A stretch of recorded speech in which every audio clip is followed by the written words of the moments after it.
The loudest voice in the room isn't always the wisest, but he had to learn that the hard way.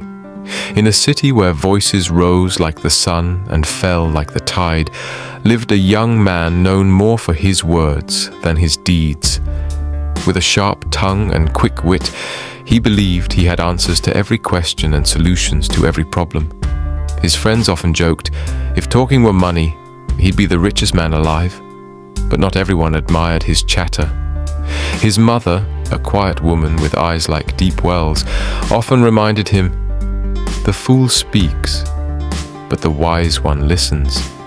He had grown up in narrow streets where survival meant hustling and making yourself heard. His father had passed when he was just a boy, leaving his mother to raise him with the earnings from her small roadside food stall. Determined to escape poverty, he believed the only way to rise was to speak louder, to assert himself in every conversation, and to never seem unsure. Now in his 20s, he worked at a growing company with dreams of making it big. The company was preparing to pitch a major project to a group of investors, a deal that could change everything. The leadership team had chosen his group for the pitch, and he, confident in his own brilliance, insisted on leading the presentation. "Let me handle this," he boasted during the team meeting. "These investors want energy, bold ideas, and someone who can talk the talk. I've got this." A teammate, soft-spoken but sharp-minded, tried to share some insights. "I think we should," but he waved them off. "Relax. The pitch needs charisma, not lectures." The day of the presentation arrived. In a sleek conference room overlooking the city skyline, the investors listened as he launched into his pitch. His words flowed smoothly, full of buzzwords and big promises. He spoke of market dominance, rapid growth, and disruptive innovation. He barely paused, certain his confidence would win them over.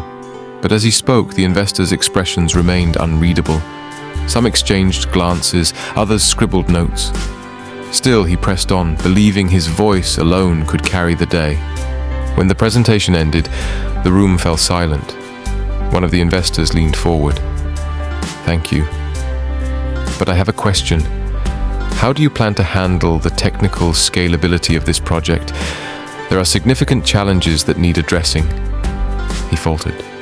He hadn't prepared for detailed questions. His voice stumbled. "Well, we'll figure that out as we go.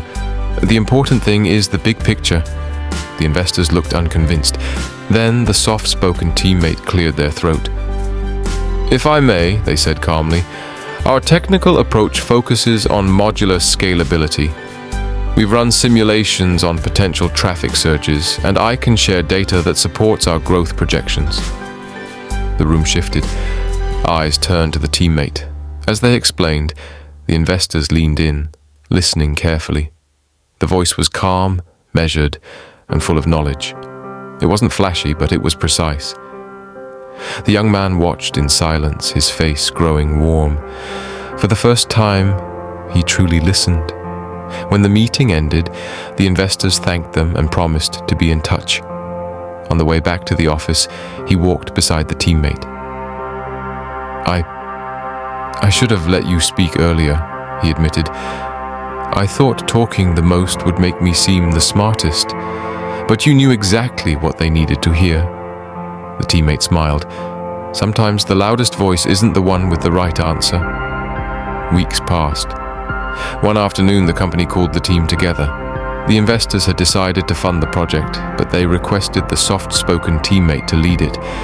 He felt a stab of disappointment, but then he remembered his mother's words. He approached the teammate with a genuine smile. "You'll do great. Let me know how I can help." That evening, he returned to his mother's modest home. The smell of home-cooked food filled the air. As they sat to eat, he shared what had happened. His mother nodded, a knowing smile on her face. "Sometimes, silence teaches louder lessons than words. The wise one listens because in listening, they learn.